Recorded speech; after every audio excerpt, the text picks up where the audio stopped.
Densana dimanapun berada, jangan lupa subscribe, like, juga komen channel podcast Urang Awa. Dan jangan lupa untuk aktifkan lonceng notifikasinya agar Densana semuanya bisa mendapatkan informasi video terbaru dari podcast Urang Awa. Ya, silat harimau juga dikenalnya kan karena dia merantau. Ya. Nah, itu prosesnya gimana? Bisa sampai Angku Dato itu menjadi salah satu koreografer di film Merantau, di mana itu diperankan oleh Iko Uwais ya? Iya. Ya. Jadi ceritanya saya pertama itu saya kan kerja di perusahaan bapaknya Reno Barak yang suami Sarimi sekarang. Nah, dia punya mantu namanya Gareth. Dan dia tahu Reno Barak ini dari kecil saya latih. Oh iya? Kelas 3 SD juga. Silat harimau? Ya, istri suaminya Sarimi. Saya latih.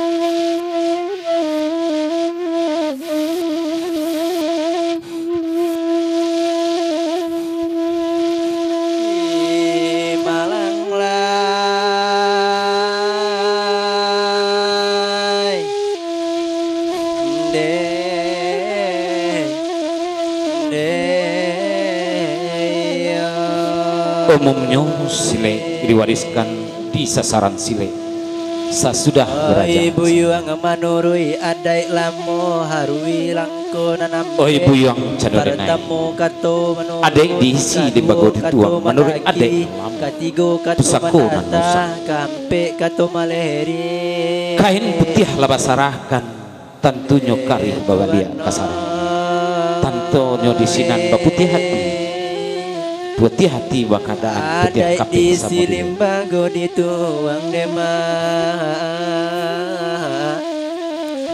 Assalamualaikum warahmatullahi wabarakatuh. Selamat datang di podcast Urang Awa. Alhamdulillah hari ini hari yang begitu luar biasa, karena hari ini kita kedatangan orang yang luar biasa atau narasumber yang luar biasa. Di depan saya sudah bersama dengan Angku Dato Edwel, atau biasa dikenal dengan Edwel Yusri Dato Rajo Gampoalam. Dato, aku enaknya panggil Angku Dato ya? Panggil Angku aja. Angku saja. Baik, aku Dato. Angku Edwel. Berarti ya? Angku, gimana kabarnya Angku? Alhamdulillah sehat.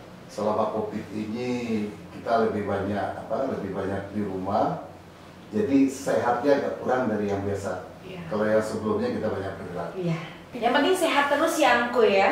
Alhamdulillah. Angku Dato kampung Bukit Tinggi ya. Bukit Tinggi. Jadi gini, kampung asli saya itu Kabupaten Agam, tempatnya di Balingka. Di Balingka itu jalan menuju Maninjau. Jadi ke Bukit Tinggi itu sekitar 30 kilo baru di Bukit Tinggi. Masih jauh berarti ke Bukit Tinggi ya? Tapi saya dilahirkan di Bukit Tinggi. Dilahirkan di Bukit Tinggi. Berarti besarnya di yang arah Maninjau itu? Kampungnya yang arah Maninjau dibesarkan di Bukit Tinggi. Oh, lahirnya yang arah Maninjau, besar Bukit Tinggi. Bukit Tinggi. Kelahiran 6 Juli 1963, nggak kelihatan, berarti sudah 58. Udah 58 tahun aku. Ubannya aja kelihatan tuh, tapi raganya masih jiwa muda. Angku Dato Edwel, aduh, ini kalau misalkan bersama Angku grogi. Saya kalau dekat orang hebat tuh grogi Angku. Aku kalau berbicara tentang Silek Minang, sejarahnya tuh seperti apa sih Silek Minang itu? Karena Silek Minang ada beberapa aliran nih ya. Banyak aliran. Ya, untuk sejarah sendiri sebelum menjadi beberapa aliran itu seperti apa sejarahnya? Kalau sejarah di Minangkabau itu kan kebanyakan tidak tertulis. Artinya dari mulut ke mulut. Biasanya diseratkan dengan tambo. Tapi kalau dari tulisan Tambo, dikatakan silat di Minangkabau itu berasal dari Datuk Sudirajo. Iya. Nah, Datuk Sudirajo ini mempunyai beberapa orang pengawal. Iya. Pengawalnya itu ada 4 orang. Iya. Ada misalkan namanya Kuciang Siam, Anjiang Mualim, Harimau Campo, Iya. Kambiang Hutan. Nah, kebetulan kalau yang saya kembangkan Ya. yaitu silat harimau. Nah, harimau inilah yang dulunya yang dari Harimau Campo ini berkembang ke daerah Agam. Iya. Agam itu di Sumatera Barat. Lambang daripada Agam itu di kami adalah lambangnya harimau. Iya. Atau lebih dikenal kata orang kami ini benderanya sirah. Iya. Ayahnya karuah ikan lia. Iya. Dan karakter daripada orang Agam ini Ya. rata-rata dia agak tegas, Iya. mengatakan kalau iya enggak, Agak kareh. agak kareh, Iya. tapi darahnya merah, Iya. ikan dia. Tapi buat Datuk sendiri dikenal sebagai kalau bahasanya itu tua guru ya. Kalau guru besar. Kalau guru besar di Ya. Minangkabau itu disebut tua sile. Ah, iya, tua sile. Tua sile. Tua sile silenya itu sile harimau ya. Iya. Itu bener nggak? Oke, berbicara sejarah dari sile harimau itu dulu gimana tuh? Oke, kalau saya sendiri sebetulnya turunan silenya ini dari kakek moyang Ya. saya yang bernama Yang Gui. Dulu di daerah Belengka itu dia tinggal di atas bukit. Iya. Di bukit, dan di sana dulunya dia kalau model sekarang dibilang pawang. Pawangnya itu dia karena tinggalnya dekat hutan jadi familiar dengan harimau. Iya. Jadi kalau Harimau hutan berarti. harimau hutan, harimau benar. Karena dari sejarah nenek juga pernah ada harimau itu yang ketangkap kena perangkap ya. Iya. Nah, lalu didatangi nyangguinya, Nek itu Nek itu panggilan kakek Iya. di sana. Itu harimau saya apa? Dia dekat, oh ini benar harimau saya. Tapi kalau dia melakukan kesalahan ya kasihlah hukuman yang setimpal. Dan nenek juga pernah bercerita, kita dulu di Hukuman terhadap harimau tersebut? iya dikasih hukumannya yang artinya yang setimpal. Iya. Karena kalau menurut nenek itu ya harimau itu juga mempunyai perasaan, dia juga mempunyai rasa gitu. Iya. Punya rasa kalau dia salah ya dia siap dihukum, kalau dia enggak salah ya dia Jadi dia tahu ya, salah tidaknya dia tahu ya. tahu. Ya misalnya biasanya kan memakan ternak juga Iya. memakan ternak itu kalau di kampung itu ada isyarat kadang dia merasa terganggu. Terganggunya ada misalnya Iya. daerah tempat tinggal dia terusik atau dia mempunyai Iya. anaknya itu diganggu oleh orang atau apa, itu mengakibatkan nanti ada penyerangan Iya. terhadap ternak daripada warga. Nah terus juga nenek juga bercerita di waktu itu pernah ada acara di rumah, karena rumah kami kan Iya. panggung. Iya, rumah Nah makan. pertama itu di dapur itu ada lebih air nasi dituangin. Iya. Pernah ada harimau itu yang kena tekuknya. Oh iya? Iya, tekuk itu dibilang sama kakek nenek yang gue tadi ini siapa Iya. ini yang buang air sembarangan. Itu lihat itu harimau saya kena apa? Tapi ada berapa harimau saat? Kalau dari sejarah saya tidak melihat ya. Iya. Itu katanya sampai 8 ekor harimau dia punya. 8 ya? Iya. Dari sejarah nenek moyang. Iya. Nah, harimau, silat harimau yang dikembangkan itu ya memang dari dia teknik-teknik harimaunya, makanya di saya sekarang yang saya kembangkan itu silat harimau ada istilahnya langkah ampe, ada lagi istilahnya gadui harimau, lebih apa ya, lebih Teknik berarti ya? tekniknya. Tapi saya sendiri belajar lagi dari ponakan Iya. jatuhnya dari kakek buyut dulu. Iya. Namanya dulu ini dinasti kita mau kelas 3. Saya bukan TK, saya udah diajarin pakai kuda-kuda. Dari TK? Dari Berarti TK usia ya. berapa ya saat itu Udah, usia? ya masih usia kecil banget. Masih 4 atau 5 tahun Iya. ya? Sudah mulai belajar teknik kuda-kuda? Ya, diajarin kuda-kudanya, Ya. nah, lalu kaki satu disapu jatuh, dia ketawa kamu belum kuat, kuatin kuda-kudanya. Gitu. Iya. Ya, Tapi itu masih. jadi motivasi nggak buat aku sendiri saat itu? Apa ya, motivasinya bisa kayaknya udah turunan. Karena udah turunan itu, bakat itu Sudah cuma jatuh ke bakat, saya. ya. Karena saudara-saudara saya yang lain tidak. Tidak ada? Tidak. Dan ibu saya sendiri malah melarang dulu. Dia bilang ke Kenapa saya, melarang? ibu saya itu melarang, dia beranggapan ini suatu hal yang tidak berguna. Kenapa? Dia bilang, kamu mau jadi apa nanti? Kalau bersilat mau jadi preman, istilahnya preman itu menjadi jagoan, mau jadi apa? Apa menjadi kayak kakek kamu itu? Kakek saya itu dulu dia jago silatnya itu, dia banyak punya murid di kampung, dia mengajarin orang kan tidak ada imbalan apa-apa. Kalau di kampung istilahnya yang banyak kan rasa persaudaraan. Ya cuman diantarin hasil panen kebun atau apa dan tidak kelihatan duitnya. Ikhlas mengajar. Ya. Dan ibu-ibu itu di rumah kan banyak capeknya. Ya masakkan ibu-ibu. Kalau kakek yang mengajar dan sama ibu saya dia kayaknya nggak suka kayak gitu. Katanya yang jadi motivasi saya, dia bilang duit itu katanya tidak bisa disilati. Maksudnya tidak bisa menghasilkan uang dari silek? Tidak bisa menghasilkan silek. Duit katanya tidak bisa disilat. Di sana timbul motivasi saya, dan ini saya menjadi suatu tekad di saya. Dengan silat ini saya akan mendatangi beberapa negara. Dengan silat ini saya akan eksis membawa nama bangsa, membawa juga nama Minangkabau. Tapi akhirnya terbukti Angko Datuk ya luar biasa. Alhamdulillah. Sama ibu saya masih hidup, saya liatin nih yang saya dimarah-marahin. Tapi sampai sekarang masih ada ibu? Ibu saya masih ada. Masih ada. Apa yang sekarang ibu ucapkan kepada Angko Datuk? Dia ucapin ini aja dia salut juga lihat saya, karena saya membuktikan kata-kata itu. Diamnya bangga ya? Diamnya dia bangga. Kalau sebelumnya kan tidak. Apalagi kalau pulang saya membawa orang asing, misalnya ada yang datang murid dari London tadi, atau dari dari Prancis misalnya, Singapura juga, karena saya bawa ke orang tua saya. Dan misalnya waktu saya membuat film Merantau, sebelumnya saya kan membuat dulu dokumenter. Kebetulan Gareth FM ini saya gurunya juga. Lalu kita bikin pertamanya awal Merantau itu kita bikin dokumenter. Dan orang asing ini saya bawa. Tapi berkembang, maksudnya dikenalnya silek harimau itu dari Minangkabau khususnya dari film Merantau itu ya? Kalau sebelumnya saya sudah memperkenalkan, saya dulu terlibat juga bikin koreo di film sinetron dulu sangat terkenal, film Simidun dan Si Kaca, Sengsara Memba Nikmat. Nah itu dia. Nah saya juga jadi koreonya, dan di sana saya juga menjadi orang suruhan dari Si Kaca. Berperan juga berarti di sana Angko Datuk ya. Dan itu saya berperan pertama untuk sinetron.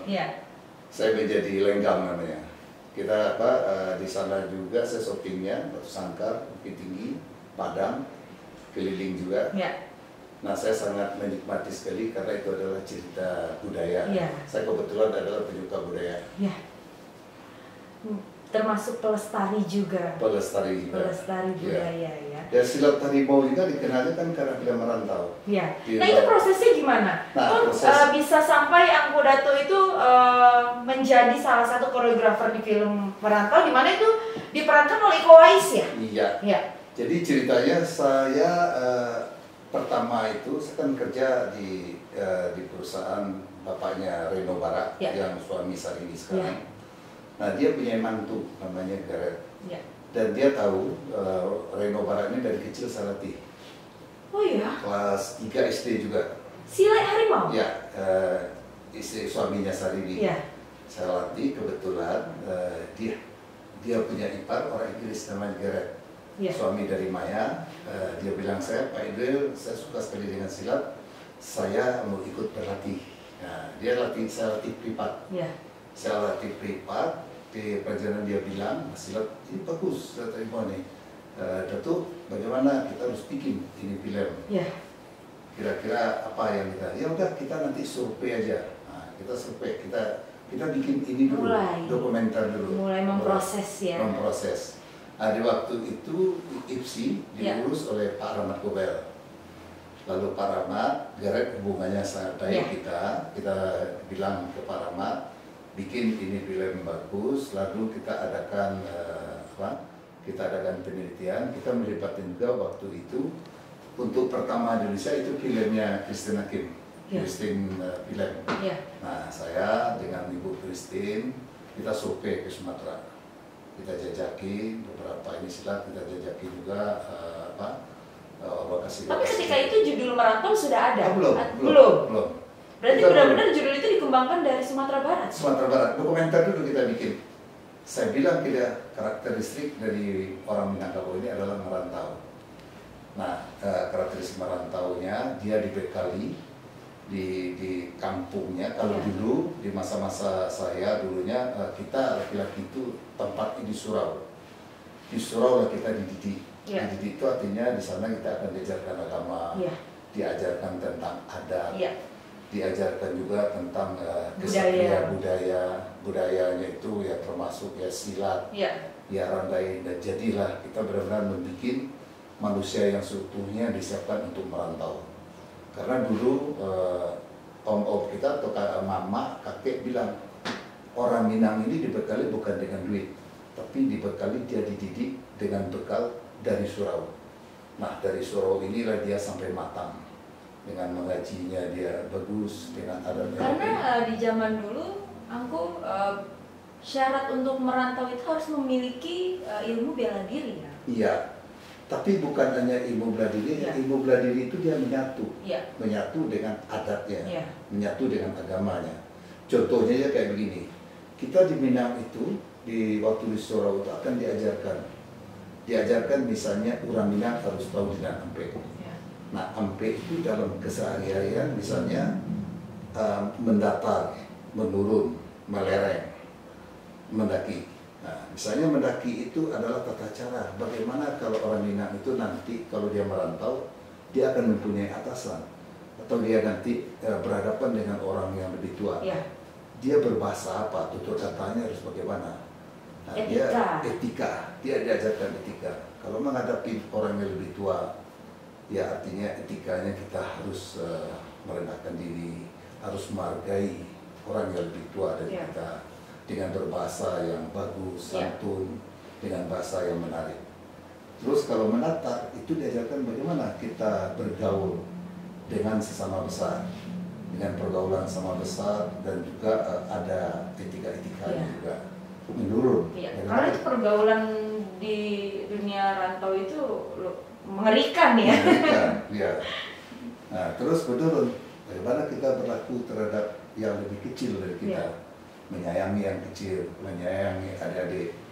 Nah, mendatar melereng. Melereng itu kita bagaimana kita bersikap dengan orang di luar Minangkabau. Artinya apa? Bahasanya berbeda, latar belakang adatnya juga berbeda. Nah, itu yang harus kita tahu. Ada kita diajarin juga orang Minang ini kita diajarin kalau kita raja di kampung belum tentu raja di negeri orang. Jadi dengan artinya kita harus bisa beradaptasi, membawakan diri. Nah, membawakan diri itulah artinya ilmu-ilmu yang dia godok selama di surau itu, di rantau sebagai bekal. Jadi alhamdulillah memang orang-orang Minang yang ada di rantau pintar membawa diri. Artinya dia sangat menghargai orang lain. Jarang yang terjadi konflik. Nah, malahan kalau misalnya dia merantau ini, dia belajar. Belajar itu dia akan selalu termotivasi dengan silaturahmi Minang. Madang dahulu, barantau bujang dahulu, di kampung dun begono. Nah, di kampung itu dun sana cari, idok sama cari dahulu. Jadi misalnya kita merantau, siapa orang yang paling misalnya yang paling dihargai, itu yang kita cari. Itu yang kita jadi panutan. Kita dekatin, kita pelajari bagaimana sih orang ini sampai bisa berhasil. Nah, di sana dipakai mempelajari prosesnya berarti ya, bukan hasilnya. Proses. Dipakailah prinsip dari orang Minang. Taimpi nggak diate, tak peluang nggak di luar. Nah, apa artinya itu? Taimpi nggak diate itu dia akan belajar. Dia jangan selalu menjadi orang di bawah. Dia akan belajar bagaimana proses supaya dia di atas. Terus bagaimana lagi dia misalnya tak kurang nak di luar. Tak kurang nak di luar itu berlaku benar dia selama di rantau. Berarti dia gimana? Di rantau ya jangan dia mencuri. Kalau dia mencabat jangan dia menjadi korupsi. Kalau dia korupsi tak kurangnya di dalam penjara. Kalau tak kurang di luar itu TMP dan DT tak kurang dari luar. Makanya ketika mereka sukses pun sudah matang ya. Sudah matang. Tapi kadang-kadang TMP dan DT tak kurang di luar ini kadang-kadang diartikan picik. Banyak yang diartikan salah, sebetulnya tidak. Pengertian itu adalah motivasi. Motivasi supaya dia lebih memacu dirinya.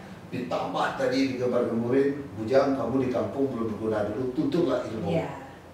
Nah itu motivasinya, dia akan belajar dan belajar. Nah kalau dia sudah nanti berhasil, nah itulah kita yang pulang ramai-ramai ke kampung itu. Apa? Supaya dilihatin ke anak negeri.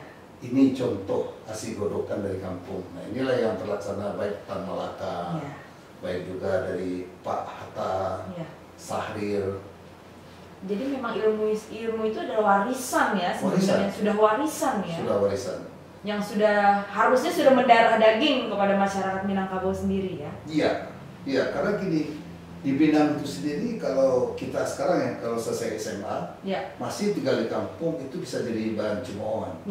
Karena dianggap dia adalah anak ketek ibunya. Dibilang ilmunya tidak berguna. Tidak berguna. Iya. Nah itu, jadi kadang-kadang itu dia bikin dia malu kalau dia di kampung. Dan sekarang pun saya lihat bukan hanya laki-laki, yang perempuan pun begitu. Sudah termotivasi dia harus merantau. Dia harus kuliah dia kalau nggak Jakarta, Bandung. Ikut berani akhirnya. Ikut berani. Iya. Itu bukan hanya laki-laki aja. Dan akhirnya muncullah judul merantau itu seperti apa tuh? Nah, jadi di waktu saya sama Geret, kita akan bercerita masalah merantau. Nah, juga dia melihat langsung. Saya melihat juga, saya kumpulin tua-tua adat. Saya kumpulin dia mengomong pasambahan itu. Dia ngomonglah pantun-pantun adat bagaimana ini merantau. Nah, Geret ini dia berenung. Inilah karakter orang Minang. Nah, dari perenungan itu dia menulis. Dia tulis, taunya udah topal jadilah merantau. Nah, di waktu kita bikin dokumenter kan Geret belum punya studio, belum punya PT untuk filmnya. Nah, setelah sampai di Jakarta setelah dokumenter, kata Geret kita akan bikin film pertama untuk lebar. Judulnya Merantau. PT yang kita diri juga Merantau Film. Namanya Merantau Film? Merantau Film. Pada tuh merantau, saya juga merantau dari Inggris. Nah, bikin Merantau Film. Kebetulan di dalam saya tidak ikut di dalam PT-nya ya. Ini film pertama kita pada tuh. Yang Geret sudah mengambil dari cerita-cerita orang Minang. Ditulis. Ini hasil tulisan dia. Dan saya dikasih PR sama dia, Pak Datuk cuma berpikir katanya silatnya aja. Bikin koreonya aja. Itu hampir tiap hari latihan, kecuali hari Minggu. Iko itu selama 6 bulan saya latih. Selama 6 bulan? 6 bulan. Itu kesulitannya apa? Karena semenjak film Merantau itu jadi banyak yang kenal di koalisi itu orang Minang, padahal orang Betawi. Iya, orang Betawi. Nah, ini saya sama Iko itu bareng berangkat dulu ke Prancis. Kita ada undangan dari Bercy, Paris untuk memperkenalkan bela diri Indonesia. Nah, saya kebetulan yang dituakan Sekjen Persilat itu waktu itu namanya Pak Haryadi Anwar. Lalu diambil di PD, diambil dari Jawa Barat, Cecep Rahman, diambil dari Betawi, Iko Wais, diambil saya juga mewakili Minang Selatan Rimau. Waktu itu diambil juga dari Bali. Nah, selama kita TC, selama kepelatihan, selama di Paris juga di Prancis, di Paris itu kita di samping kita atraksi, kita juga mengadakan seminar-seminar.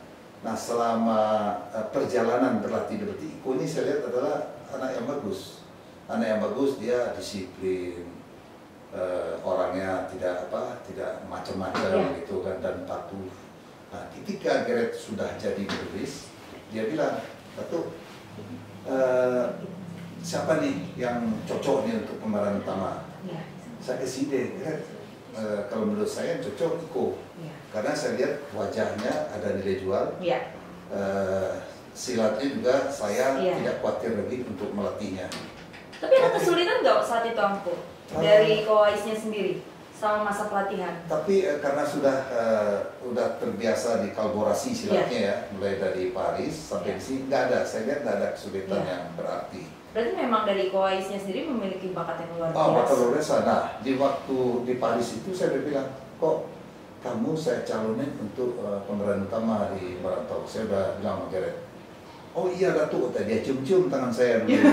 Ya benar itu. Rasa bangga ya, rasa ditunjuk bangga. langsung. Ya. Nah, waktu sampai Indonesia, mama dulu si Iko Wise ini dia dulu sebagai driver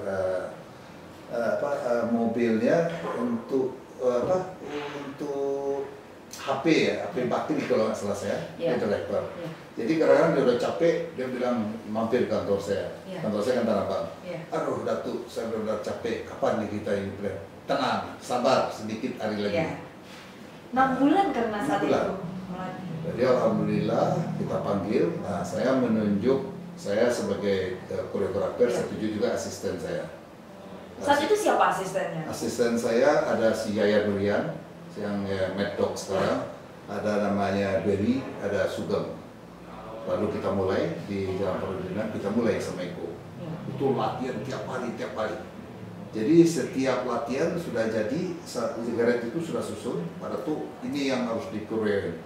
Saya lihat koreonya, udah saya berpikir, saya bikin, saya latih tiap hari. Selesai satu set, misalnya Gareth langsung video.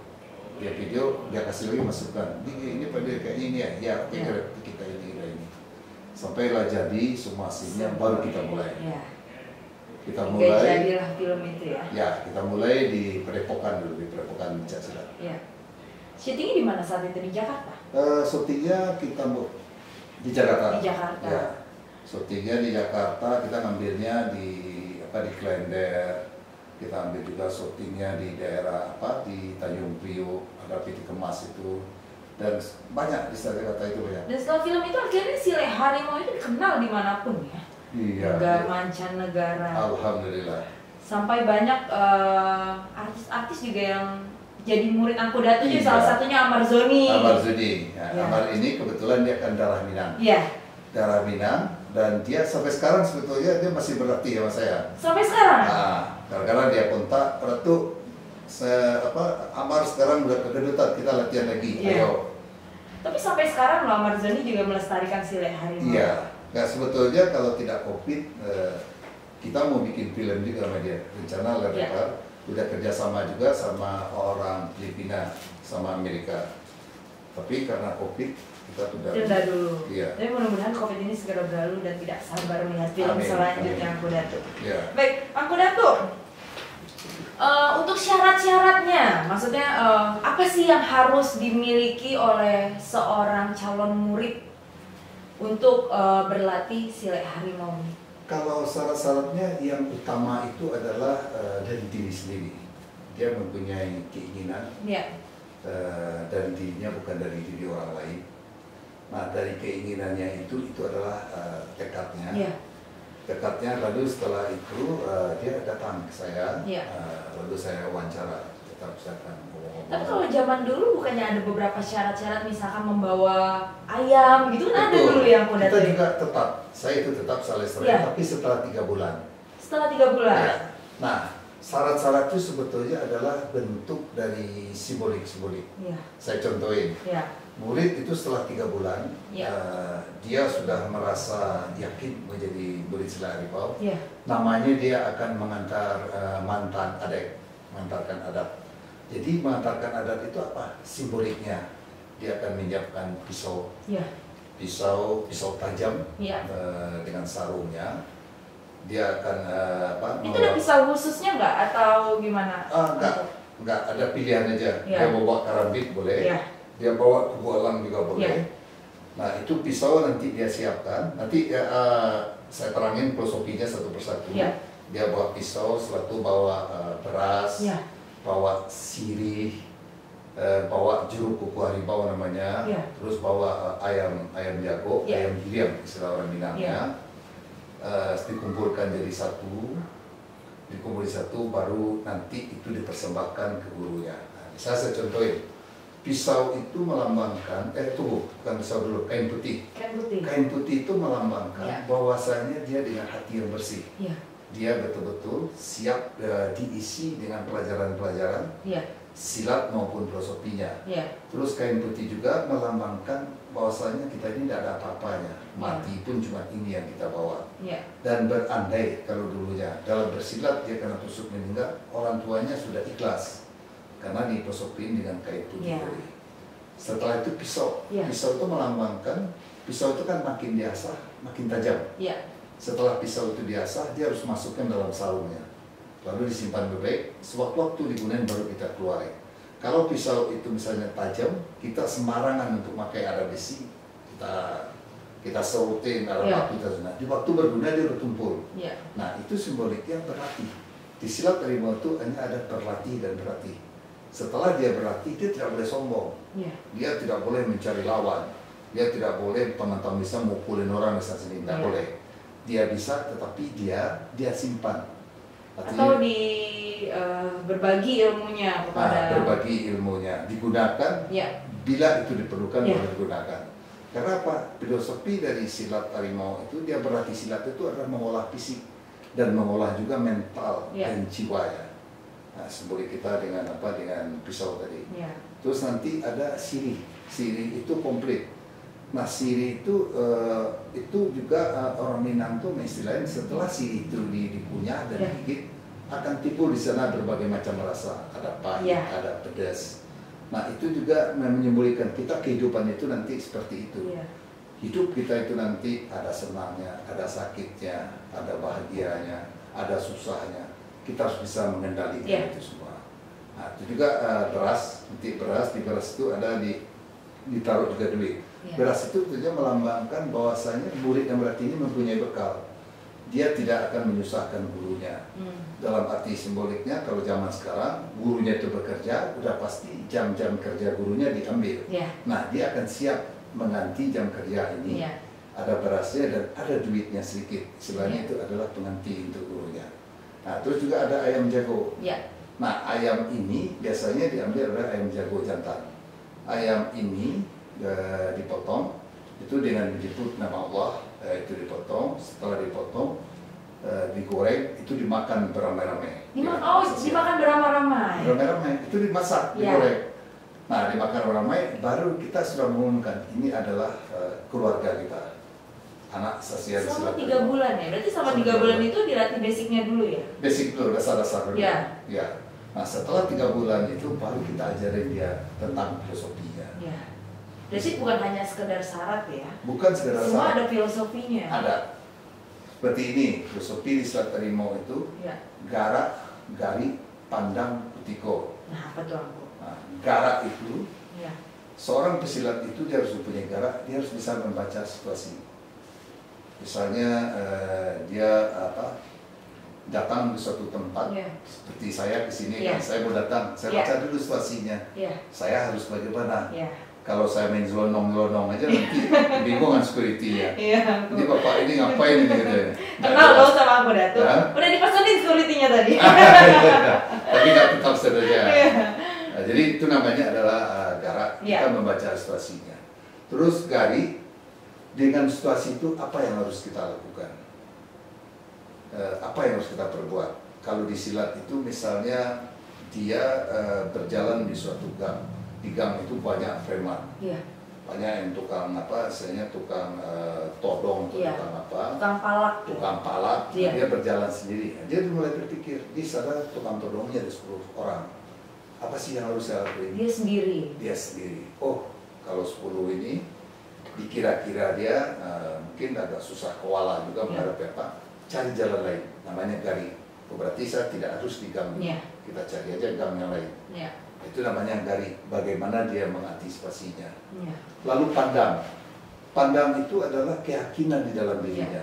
Artinya keyakinan lawan saya ini 10 orang. Semuanya pakai golok, ada juga yang bawa pistol. Kalau saya lawan kan pasti saya konyol. Saya cuma sendiri. Berarti udah yakin saya. Yakin saya apa? Saya lewat jalan lain aja. Bukan takut sebenarnya tetapi membaca strategi. Dia tidak takut. Jadi dia baca dulu situasinya, diukur dengan kemampuannya. dilihat lagi lawan-lawannya itu seperti apa. Berarti dia pandang. Lalu kutiko itu adalah timing, waktunya yang paling pas kayak apa. Iya. Nah, jadi 4 itu dia harus garak, gali, pandang, kutiko.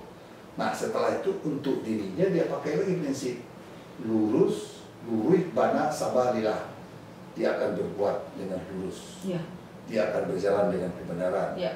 Dia akan ini dengan apa, dengan kesabaran. Setelah itu dia lillah, segala sesuatu dia lillah karena Allah. Iya, dipasrahkan kepada Allah ya. Pasrahkan kepada Allah. Iya, baik. Jadi setelah memiliki bekal itu, kita meyakini bahwa murid kita itu tidak akan menyalahgunakan sile. Ya? Betul. Dia tidak akan tidak akan salah. Iya. Tidak menyalahgunakan. Nah, saya juga kan di merantau itu dulu pernah banyak jadi polemik. Datuk bikin film aneh gitu ya. Jagoannya kok mati.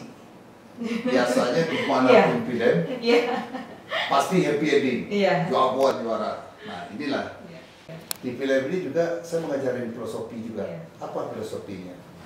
Penggambarannya tidak ada manusia yang jago. Tidak ada. Kembali ke ilmu lillah tadi ya berarti ya. Karena saya ada pesan. Di film itu kan saya juga yang jadi gurunya. Itu saya pesan waktu dia mau merantau, kok ingat kemanapun kamu pergi Allah besertamu. Itu perlu ingat. Kalau dia di jalan kebenaran, lurus jalan. Kalau dia di jalan yang salah, ya dia akan menanggung risikonya. Nah kebetulan kalau dalam film itu dia akan menyelamatkan seorang yang nggak jelas. Dia selamatin, dia berantem, dia lupa karena tusuk meninggal dia. Dan akhirnya jadi polemik ya? Jadi polemik, tapi di balik itu ada padahal itu ada filosofinya ya, dimana filosofi itu juga masuk ke ilmu sile harimau itu. Seperti harimau itu kan jika dia salah maka dihukum sesuai dengan kesalahannya. Begitupun manusia ya berarti yang kudato ya. Semuanya ada resiko yang harus ditanggung. Ada, betul. Ya, ada resiko ya. Luar biasa. Baik sekali ilmu hari ini berarti aku. Baik, aku perguruan banyak yang bertanya di komentar gitu kan. Banyak yang bertanya untuk berlatih sile harimau itu harus kemana, Bu? Kalau berlatih itu, kalau pusat kita ada di Jalan Parudin 6, Kebetulan tempat latihan kita itu juga untuk pertama bikin film merantau di sana, di Jalan Parudin 6. Terus saya juga ada membuka cabang yang di Jakarta, di Jakarta ini di Geraha Raya sendiri, ada di di Aurora, ada dekat rumah, itu saya menyatu dengan gym. Nah terus saya juga ada membuka dulu di Tiga Raksa, bukan Tiga Raksa, Jagakarsa. Sekarang karena COVID kita istirahat dulu, dan ada saya membuka beberapa les-les juga. Berarti untuk sekarang ini perguruan yang masih melakukan pelatihan itu di Bintaro, Geraha Raya Bintaro, dan di Tanah Abang. Ya, berarti untuk pelatihan sile harimau ini sebenarnya harus orang Minang kan? Oh tidak. Atau terbuka untuk seluruh? Terbuka untuk seluruhnya. Sampai orang asing pun saya ajarin. Katanya perguruannya di luar negeri juga ada ya? Ada. Ya. Di mana itu Angko Dato? Kita punya cabang di London. Di London? Di London pelatihnya adalah si Reza Rahman. Di London alhamdulillah cukup bagus perkembangannya. Ada berapa total muridnya di London Angko Dato? Di London yang aktif itu 20 ya. Yang aktif 20 orang? Ya. Kalau saya lihat punya banyak anak kecil juga yang berlatih, tapi yang aktif itu 20. Dan sudah beberapa kali dia ikut event juga. Kalau ada acara kedutaan, saya lihat ikut silat harimau-nya. Acara kedutaan? Nah, kedutaan. Malah kemerdekaan RI, itu ikut silat kita itu. Yang dari London? Iya, dari London. Tapi di London. Nah, pernah juga ada merayakan di sana berarti? Di sana. Dia mengadakan model pengandalan festival, tapi bukan orang kita, jadi orang asing. Iya. Tapi untuk pakaiannya? Pakaiannya pakaian galembong kita itu. Galembong, deta, ada foto-fotonya nanti bisa saya lihatin. Musiknya dia pakai juga tambua, tansa. Oh iya? Dia senang. Sampai ke budaya-budaya. Bukan hanya sileknya dong berarti yang sudah ada di London ya? Iya. Yang di ini Austria sama. Austria itu didatangin ke sana alat-alatnya. Dia udah jago tuh main tansa, main tambua, main talempong. Itu sama. Pakaiannya juga tidak berkurang Cuma ini aja mungkin fisiknya ya, fisik orang asing ya, berbeda dengan orang Indonesia ya. Ya, nah, di Singapura juga sama. Berarti sekarang di luar negeri ada di Austria, London, sama Singapura. Tapi yang paling aktif itu memang London sama Singapura. Paling aktif. Ya, di Austria juga sebetulnya ya aktif juga, tapi suka suka pindah-pindah gitu ya. Nah, saya punya murid juga sebenarnya di Amerika. Di Amerika ini saya lihat agak kurang aktif. Ya. Di Sipal ya. Tapi dengan sile harimau masuk ke sana saja udah luar biasa ya, Dato ya. Alhamdulillah. Ya. Jadi mereka malah senang. Ya. Senang itu dengan budaya kita. Ya. Nah, dari Amerika saya pernah didatangi oleh muridnya Dani Inasato, asistennya. Ya. Dani Inasato ini sparring partnernya Bruce Lee. Kalau dalam film mungkin belum ya. Bruce Lee itu banyak berapa seri filmnya. Dani Inasato ini lawan fight-nya waktu main tongkat. Bruce Lee. Ya, Dani Inasato ini melatih di Amerika. Dia kirim muridnya ke saya. Sile harimau ya? Sile harimau. Dia latih ke saya, latihan di Jakarta. Muridnya, yang latihan saya itu dia udah tua. Bule ini, ada umurnya 56 ya. Udah lebih 50, tapi semangatnya luar biasa. Dia sudah banyak berlatih berapa bela diri di Filipina, tapi dia sangat senang katanya dengan harimau. Nah, dia sangat senang. Dia baru sekarang tingkat 1. Yeah. Dia mau tingkat seterusnya baru saya kasih dia berhak dia buka di Amerika. Jadi saya tidak salah-salah. Yeah. Karena gurunya sendiri harus benar-benar memiliki ilmu yang profesional. Ya, kalau di luar itu, kalau untuk bela diri kita harus ngomongnya profesional. Yeah. Gak bisa kita sembarang karena banyak saingan. Yeah. Jadi silat harus kita lihat harus lebih juga daripada yang lain. Nah, kelebihan salah satu silat itu kita mempunyai filosofi dan akar budayanya yang kuat. Dan sile harimau ini memang diambil gerakannya dari gerak-gerik harimau yang dipelajari oleh nenek dari Angko Dato. Iya, gerak-gerakan harimau. Tapi benar nggak kalau nenek dari Angko Dato itu memiliki telepati atau mengerti bahasa harimau? Mungkin karena dia sudah itu kesehariannya kayak gitu, kayak udah paham dia.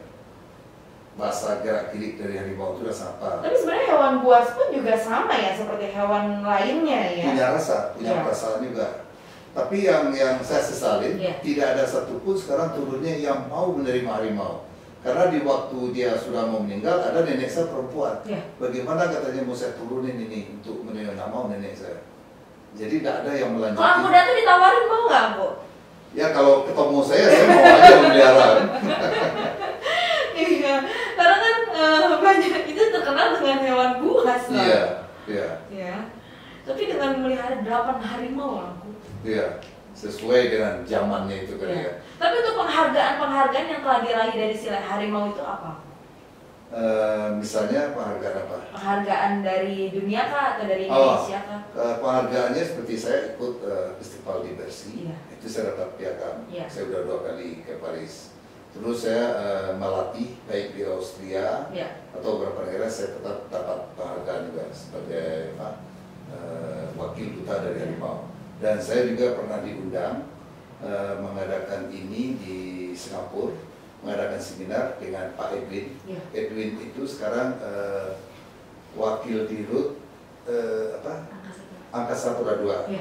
Saya dengan Pak Edwin di Singapura, kita mengasih tentang filosofi silat harimau. Saya mengasih makalahnya hidup ibarat basile, itu yang saya kasih di sana. Nah, itu filosofinya hidup ibarat basile itu apa tuh? Nah, hidup ibarat basile, kehidupan kita ini sebetulnya sama dengan orang bersilat. Kenapa demikian, aku?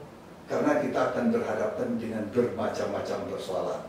Nah, persoalan yang kita hadapi ini apa kiat-kiat dan jurus-jurus yang harus kita lakukan? Kembali ke strategi ya? Kembali ke strategi. Nah, seperti strategi yang saya bilang tadi aja, yang 4 itu aja, saya pernah diskusi dengan teman Amerika, dia ngomong katanya di Amerika juga dipakai, tapi beda istilahnya. Nah, seperti saya lihat strategi dagang sama garak itu kan kita kan dilihat dulu, kita baca dulu situasinya. Satu dari apa juga sama. Terpakai di berbagai aspek berarti. Terpakai untuk berbagai aspek. Makanya saya bilang hidup pun seperti ibarat basile. Kalau kita dalam hidup ini jago seperti orang silat, kita bisa fight kita itu aman. Tapi kalau kita nggak bisa, jadilah kita orang yang terjajah, orang yang tidak bisa apa-apa. artinya apa? Orang yang tidak mempunyai kualitas. Ya. Nah, sebetulnya sudah dicontohkan dari pahlawan-pahlawan Ya. yang dari Minangkabau ini, baik dari Tan Malaka, Ya. Pak Bihamka, Sahir, semuanya itu adalah dia pesile itu. Ya. Saya Tan Malaka pernah saya baca, dia pernah waktu sekolah di Belanda pun Ya. pernah dipukul sama orang bude, dia bisa bersilat, bisa dibanting lagi orang itu sama dia. Kunci ya kalau bahasa. Kunci sama dia. Ya. Nah, berarti berapa kan satu bekal juga sama Ya. dia. Nah itu juga dengan kehidupan. Ya. Nah kelebihan lagi kalau orang Minang bersilat itu dia akan mempergunakan apabila dirinya sudah terancam dengan Ya. bahaya. Jadi tidak untuk sok Harimau pun juga begitu ya? sama, karena ada kami istilah seperti harimau Ya. model kuku. Harimau dia punya kuku dia simpan. Nah dia garang-garang ini enggak. Lambang silat harimau yang di saya itu pun harimaunya kayak senyum aja. Tidak harimau garang, enggak ngeluarin taring dia. Iya. Kayak imut aja dari lambangnya itu. Jika terancam saja mereka. Jika terancam pasti dia keluar. Pasti dia akan melihatin kukunya. Iya. Nah, filosofi dari kehidupan orang Minang juga sama. Dia tidak pernah istilahnya dia berbisnis, dia akan memaksa orang lain, tidak. Iya. Dari apapun kehidupan dia yang saya bilang tadi dia bisa. Dia bisa dalam Iya. hidup. Ada istilah. Kalau dia di kandang kambing dia pasti membebek. Iya. Kalau dia di kandang ayam dia akan berkokok. Kalau dia di kandang harimau dia menggaul. Jadi ini apa? Pandai-pandai dia membawakan dirinya. Iya. Jadi tidak harus pas dia di kandang kambing lalu dia menggaul nanti kambingnya kabur. Iya. Jadi tidak ada begitu. Iya, benar. Jadi kalau sile ini sebenarnya tidak hanya harus dimiliki oleh anak-anak muda pria saja ya, wanita juga Wanita juga perlu ya. perlu. Karena gimana pun juga apalagi zaman sekarang ya. Ancaman-ancaman fisik Iya. itu kan sudah Semakin besar. Semakin besar. Nah paling kurang aturan kena kita tidak kena. Iya. Nah makanya di silat harimau pun saya latih. Saya sudah artinya saya mengikuti manajemennya ini secara secara profesional Iya. juga. Artinya tidak semata-mata saya mengangkat silat tradisi dari kampung ini, saya cocokkan, saya menit, ini sudah terprogram. Jadi pelajarannya itu sudah ada kayak semester juga. Iya. Misalnya selama 6 bulan ini apa yang saya Iya. cari. Sekian bulan ke depan apa setelah Sudah ada ini. tingkatan-tingkatannya. Sudah ada tingkatan-tingkatannya. Nah dari tingkatan ini nanti dia akan dites. Tingkat tertinggi dari sile harimau itu apa, Tom? Jadi kalau saya melatih Ya. itu multi.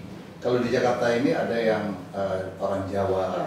ada juga orang dari Madura, Ya. ada juga yang turunan. Nah di tempat latihan saya ini agak lucu ini. Kenapa lucunya?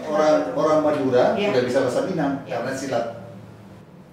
Karena silat jadi Karena bisa bahasa silat, Minang. iya. Mungkin Dan- karena istilah-istilahnya kali ya, Bu? Bukan, otomatis dia. Karena teknik dari silat harimau ini bahasa Minang. Oh. Ada kuda-kuda aja namanya ampang. Ya. Ampang itu bahasa Minang. Ada namanya bujua. Ya. Memukul itu ada namanya daga, ada namanya adu pontong. Ya. Itu bahasa Minang semua. Bahasa Minang. Nah, sampai yang murid di Perancis Ya. itu kan latihan juga di sini. Bisa bahasa bahasa Minang bisa dinamain anak Uda Julian. Dia namanya Julian Metzer. Oh, Udahnya Julian dipakai datang. jadi. Dia kan tahu Ya. aja. Dan ada lagi namanya dulu Martin. Martin ini sudah bisa bahasa Minang Oh iya. dari Prancis. Dia kebetulan Tapi bahasa jurusan- Indonesianya bisa nggak, Tom? Bu? Apa? Bahasa Indonesianya? Bahasa Indonesia juga bisa, Bisa. tapi lebih pas Minang. Iya. Dia jurusannya antropolog. Iya. Dia tulis. Dia sempat lama juga di Minang. Tapi itu yang akhirnya mereka memiliki tekad ingin langsung ke Sumatera Barat ya? Iya. Tapi kadang-kadang ada yang lucu, ada yang udah muter-muter ke Sumatera Barat Iya. mencari silat harimau, ujung-ujungnya ke saya juga ketemunya, ke Jakarta. Ke Jakarta juga. Iya. Tapi kan memang lain suasananya ya, suasana latihan di Sumatera Baratnya langsung dengan di Jakarta pasti beda dong. Oh beda. Iya. Saya juga sewaktu-waktu kalau dia udah berlatih di sini, Iya. nanti saya bawa ke sana. Saya bawa ke Sumatera Barat. Saya bawa ke Minang itu, Iya. saya akan mencontohin, nah ini yang namanya misalnya surau. Iya. Nah inilah yang namanya di kampung dulu latihan di sini. Iya. Kadang-kadang yang murid saya itu saya bawa ke kampung Sablingka. Di sini kakek buyut saya dulu. Iya. Ini daerah pure perbukitannya. Di sini tempat latihannya. Kenalkan ya. Kenalkan. Dan akhirnya nama Sumatera Barat harum di Harum. mana-mana. Nah seperti merantau ke saya Iya. kenalin namanya Karambik. Karambi itu dulu tidak terkenal, tidak populer. Ya. Tapi setelah dari merantau, kita kenalin Karambi, dilanjut lagi di Plebret, Ya. populer banget sekarang. Ya. Bahkan saya lihat Karambi, ini Minangkabau. Tapi ada nggak sih, menyangka nggak sih yang Kuda tuh dari sile harimau itu digunakan di film dokumenter dan akhirnya di film Hollywood The Right itu ya? Ada nggak, maksudnya ada rasa seperti mimpi nggak gitu Angku? Atau memang ini sudah jadi harapan dari Angku Datuk sendiri? Itu udah jadi harapan Sudah saya. jadi Saya harapan. punya keyakinan. Punya keyakinan? Punya keyakinan. Kenapa saya punya keyakinan? Di waktu film Ombak, Iya. Ombak ini koreografernya dari sini, dari muridnya Oong. Iya. Oong ini dia adalah pesilat lama juga di Iya. Jakarta, udah meninggal dia. Dia bilang itu banyak murid saya bilang ayo kita nanti bersaing. Saya akan bikin benar-benar pure Indonesia. Dan di merantau itu kita tidak ada istilahnya koreonya tamat-tamatan Hongkong, nggak ada. Jadi benar-benar pure itu Sile murni, harimau. murni Indonesia. Kalau biasanya orang bikin film laga pasti penasehat. Ada kombinasinya Iya, biasanya. penasehat bela dirinya Iya. dari Luar Hongkong, negeri, iya. dari luar atau tamatan sana. Iya. Nah, cara membawain filmnya berbeda. Iya. Berbedanya apa? Karena etnik budaya yang beda, lalu silatnya. Iya. Nah, kalau saya kan benar-benar video dari negeri kita sendiri. Nah, jadi itu kadang-kadang yang membedain dengan film-film yang lainnya. Iya. Nah, orang-orang asing ini, mulai dari Eropa itu dia senang ya yang orisinil. Senang dia yang benar-benar Iya. dari budaya Indonesia. Karena benar-benar karya, sebuah karya Iya, memang sebuah yang karya. seperti itu yang murni ya. Iya, iya, murni. Akhirnya menjadi sebuah karya ya Iya. aku ya. Nah, kalau di saya memang sudah harus tekad. Karena kenapa sebelumnya bagi saya ada sesuatu yang mengganjal. Apa yang mengganjal bagi diri saya? Saya Iya. seolah-olah saya sebagai orang Minang ini sudah agak mulai terpuruk dengan kepemimpinan. Kenapa tuh? Karena tidak seperti zaman-zamannya Pak Muhammad Hatta yang banyak didukung oleh tokoh-tokoh yang diperhitungkan. Iya. Kalau sekarang saya mencari figur kayak Bianca aja sekarang udah susah untuk orang Minang. Itu karena rasa minatnya atau ketertarikannya berkurang atau gimana? Tekadnya sudah berbeda. Kalau dulu dia itu digodok di Iya. surau, dia itu dimotivasi dari masyarakat dan dirinya sendiri. Jadi itulah yang menjadi modal dasarnya. Iya. Kalau sekarang saya lihat ya anak-anak mudanya udah banyak, jujur saya bilang udah kayak mental tempe aja, tidak Iya. mempunyai suatu tekad seperti pendahulu-pendahulunya. Kembali ke minatnya juga sudah berkurang Sudah berarti. berkurang. Ya artinya apa? Dia kadang-kadang tidak menghargai lagi Iya. budayanya. Bahkan tidak tahu. Tidak tahu. Tidak Nah, jadi tahu. saya tahunya begini. Di waktu Udan Padang, Iya. dia ada mengadakan suatu seminar ya. Iya. Saya diminta dia berbicara Iya.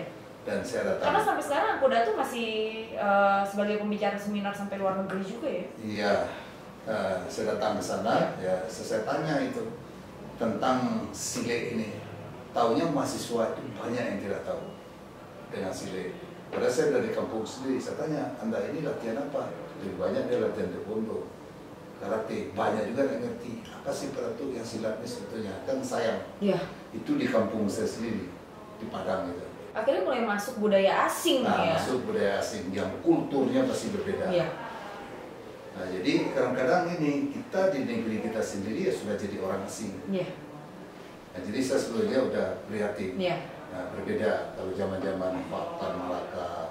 Nah, dia betul-betul dia dari hatinya, dari kesadaran yang tinggi, Iya. dan dia bangga menjadi orang Minang. Iya. Saya pernah juga seminar orang Minang semua, malah ada yang bilang Pak Ratu, kalau saya tidak bangga menjadi orang Minang.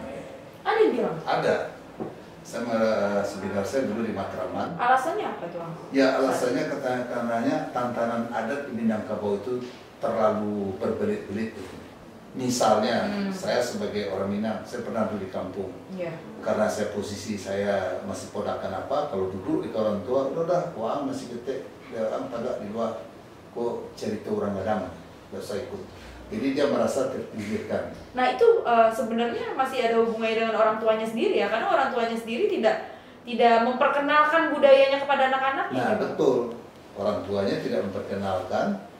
Anaknya pun tidak ingin tahu. Orang anaknya juga tidak ingin tahu. Iya. Dan ujung-ujungnya apa ya, anaknya merantau dengan modal ketidaktahuan. Iya. Akhirnya timbullah antipati, ribet ini katanya. urusan di negeri sendiri ini terlalu bertele-tele adatnya. Padahal mereka begini, tidak punya boleh. ilmu ya. Ilmu. Nah waktu di Singapura itu saya ketemu pengurus Minang di Singapura. Ya. Dia bagus juga ininya, jabatannya. Dia punya anak bahasa Indonesia aja nggak bisa, apalagi bahasa Minang, karena dia sudah 2-3 keturunan. Jadi tidak sama sekali. Nah saya Tidak tak tahu bisa sama tidak sekali. tahu. Dia sudah lebih ininya ya ke bahasa Inggrisnya, dan tidak paham dia dengan kenapa orang tuanya tidak pernah mengajarkan. Iya. Nah coba kalau orang tuanya mengajarkannya Minang itu begini-begini, pasti saya yakin itu sudah merupakan suatu modal. Nah kalau sekarang kan sudah banyak nggak orang Minang punya anak di Jakarta ini, tidak ada ditanam ke dia, nih yang Minang tuh kayak begini. Banyak yang tidak tahu, banyak juga yang bingung, Datuk itu apa sih? Masih banyak juga yang nanya. Terus kok Om, Mama itu kok terlalu intervensi sama keluarga yang kawin, yang misalnya nikah ya. Kalau nikah itu di Minang kan harus Mama dilibatin. Nah kalau di sini ada bahasa gitu, apa sih urusan Om itu? Kan urusan kita sekeluarga. Iya. Sudah hilang pengertian silsilahnya ya. Sudah hilang. Nah itu yang termasuk yang saya khawatirkan. Iya. Nah kalau saya berlatih silat di tempat saya Iya. di Desa Harimau, anak-anak Minang itu akan saya ajarkan bagaimana cara berminang, bagaimana kultur dari Minang itu sendiri. Jadi bukan hanya silat, saya tahu sejarah. Saya akan tunjukin dia, inilah yang dikatakan Minang, ini yang dikatakan kerbau. Itu saya ini betul. Kalau kamu datang ke saya tidak sopan, kamu saya bilang sama dengan kerbau. Karena kenapa? Minang itu dia ada tantangan adat-adatnya, ada tata caranya. Dan semua perilakunya itu diatur dengan adat. Nah, sering anak Minang itu yang sering saya ajarin kalau udah ikut latihan silat harimau. Jadi memang saya Jadi bukan hanya sekedar bela diri saja. bukan hanya sekedar bela diri aja. Ada filosofi yang saya ajarin. Terutama filosofi ya tentang berminang lautnya. Ya. Jadi mereka tahu kapan harus mereka gunakan ilmu bela dirinya ya. Iya. Ya. Baik. Pesan atau harapan dari Angku Datuk terhadap Sile Harimau ini apa? Pesan saya ya sebagai ini ya penerus bangsa ini, kita harus merasa bangga karena kita mempunyai akar budaya dan kita harus mempunyai kesadaran tinggi bahwasanya ini adalah yang harus kita kembangkan, yang juga kalau orang lain tahu ini mempunyai nilai yang tidak terhingga. Jadi kedepannya jadilah kita tuan rumah. Jangan sampai suatu saat nanti pelatih silat itu adalah orang asing. Karena ini akhirnya diakui oleh orang asing ya. Nah kemarin misalnya termasuk saya juga kita selalu meributkan supaya silat ini didaftarkan ke UNESCO. Tapi alhamdulillah sudah masuk. Tapi yang masuknya adalah silat sebagai mancak seni. Bela dirinya diambil oleh Malaysia, sileknya diambil oleh Malaysia. Nah itu menurut saya kekurang bisa kita diplomasi. Jadi bela dirinya itu. Tapi harusnya silek sama mancak itu harusnya benar-benar Indonesia punya Indonesia, kita. iya. Tapi kayaknya kita kalah ini dengan Malaysia. Kalah cepat. Kita cuman yang diakui adalah seninya, memancaknya itu yang diakui oleh UNESCO. Tapi bela diri silatnya ke Malaysia. Sayang ya. Ya kita kan biasa sering terlambat. Nunggu disenggol dulu. Nunggu disenggol dulu baru. Jadi sileknya diambil Malaysia dan mancanya diakui oleh UNESCO. UNESCO. Iya, baik. Sayang ya sebenarnya ya, karena itu memang sayang itu nenek moyang kita yang mengembangkan, yang menciptakan, tapi yang mengakui orang lain. Harusnya para muda-mudi Minang lebih kritis dong terhadap itu ya. Iya. Karena muda di Minang sendiri kan kesadaran untuk memiliki aja boleh dibilang kurang. Coba kalau dia rasa memilikinya tinggi, pasti tidak mau dong. Tapi hebatnya Amarzoni itu dimana kita tahu TikTok itu kan sudah mulai merambat ke dunia anak-anak muda sekarang ya. Amarzoni isi TikToknya, konten TikToknya itu masih seputar Sile Harimau Langku. luar biasa ya. Mudah-mudahan Ahmad Rozani bisa hadir di podcast Orang Awak ya. Insya Allah. Kalau biasanya, kalau saya panggil dia datang tuh. Misalnya wawancara itu saya berdua sama dia biasanya. Ya harusnya Angku. Jadi ketemu guru sama muridnya ya Angku ya. Mudah-mudahan beliau bisa hadir ke sini di podcast Orang Awak ya Angku ya. Baik, Angku. Apa ya? Tadi gue mau nanya. Lupa. Nanya. Apa sih lupa. Ntar dulu. Ya pokoknya gitu lah. Ya, Angku. Oh ya. Ya, sebagaimana kita ketahui kan sile harimau ini kan sudah ke mancanegara gitu ya. Ada nggak sih harapan dari Angku adanya sebuah ajang dunia yang membawa nama sile harimau? Selalu tetap ada. Ajang dunianya misalnya seperti MMA kan kalau sekarang ya. Ya. Kalau di saya ajangnya mungkin agak berbeda ya. Kalau MMA itu sebetulnya kan bukan gaya kultur Indonesia. Karena di MMA itu asli sport pertandingan.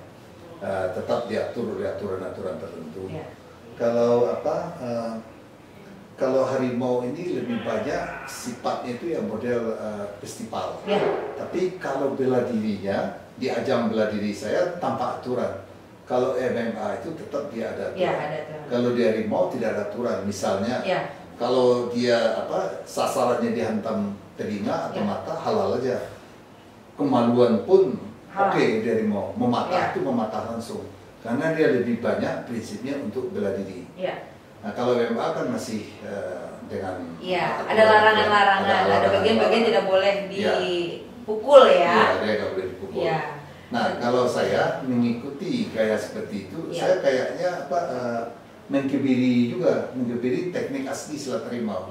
Karena di IFSI aja saya tidak terlalu berperan untuk pertandingan IFSI.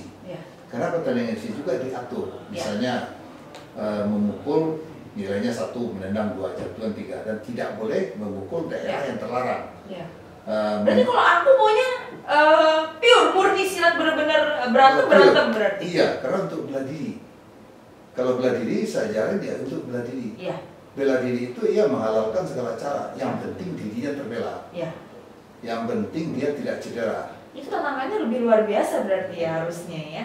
Kalau misalkan pure bela diri, berarti kan rasa tertantangnya kan harusnya lebih tinggi lagi ya? Iya, lebih tinggi lagi. Ya cuman kalau di pertandingan kan tidak bagus. Namanya pure bela diri. Menghalalkan semua cara. Tetapi itu kita bisa sajikan ya dalam model, misalnya dalam model peragaan. Kalau misalnya di kita kan dipegang orang rambut atau baju atau ditodong, apa yang harus kita lakukan, atau dijamret. Itu jatuhnya adalah bela diri. Nah, nah kita akan mengurangi risiko-risiko yang membahayakan buat diri. Teknik apapun harus kita lakukan. Nah, dan kita harus bisa menguasai apapun bisa jadi alat. Ya ini misalnya atau karambit tadi. Kalau dalam keadaan terdesak, udah semua senjata ya kita keluarin. Baik, aku untuk cabangnya sendiri di Sumatera Barat totalnya sudah berapa, Bu? 4 ya? 5. 6 ya, 6 cabang. Sudah 6 cabang. Itu ada di mana aja tuh, Angku? Di Bukit Tinggi. Di Kabupaten Agam, di Padang Pariaman, dan Padang sendiri. Itu Pasaman. Mudah-mudahan beliau bisa hadir bersama di sini ya, Angku Datu ya. Baik, Angku Datu, terima kasih atas waktunya. Begitu banyak ilmu yang dapat dari sile. Semoga sile harimau tidak punah ya, dan banyak yang bisa melestarikannya. Baik dari anak muda-mudi Minangkabaunya langsung ataupun dari mancanegara pun yang bisa meneruskan perjuangan Angku Datu terhadap sile harimau. Ya, sekian sudah obrolan kita bersama dengan Angku Datu Edwal, di mana beliau adalah tua sile harimau yang terkenal hingga ke mancanegara, mengharumkan nama Minangkabau dengan sile. Jangan lupa di like, komen, dan subscribe podcast Orang Awak. Wassalamualaikum warahmatullahi wabarakatuh.